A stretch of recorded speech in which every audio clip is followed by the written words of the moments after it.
Concernant les régimes sociaux, ils étaient menacés. Quelle est leur situation aujourd'hui? Les 24 000 bénéficiaires doivent-ils s'inquiéter et pouvez-vous les assurer que la politique de solidarité ne sera pas remise en cause? Alors il y a plusieurs régimes sociaux, pour ne pas induire les Calédoniens en erreur. Il y a ceux qui sont gérés par la CAFAT et il y a ceux qui sont gérés par la Nouvelle-Calédonie et donc par le gouvernement. Nous, on gère le minimum vieillesse, le minimum retraite, les allocations familiales de solidarité, le régime handicap et l'aide au logement.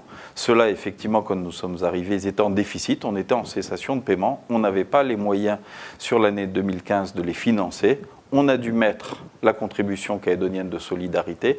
C'est un nouvel impôt de 1%, ce n'était pas très populaire, mais c'était une obligation qui s'imposait à nous et on a préféré lever cet impôt plutôt que d'arrêter de servir ces aides, non pas aux 26 000 Calédoniens ou aux 24 000 que vous citez, mais si on rajoute les bénéficiaires, c'est-à-dire les enfants des allocations familiales de solidarité, on arrive à près de 40 000.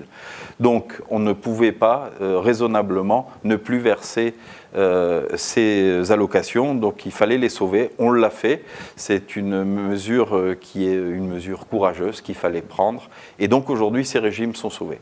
Par contre, effectivement, on a encore une difficulté, c'est le RUAM, l'assurance maladie et maternité, qui est gérée par la CAFAT, qui est en déficit chronique depuis de nombreuses années.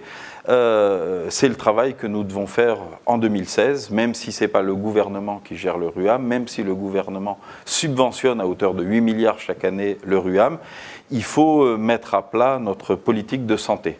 On dépense 3 fois plus que l'on a de recettes. Donc on va dans le mur, il faut mettre tout le monde autour de la table, c'est-à-dire la CAFAT d'abord bien entendu, son conseil d'administration, sa direction.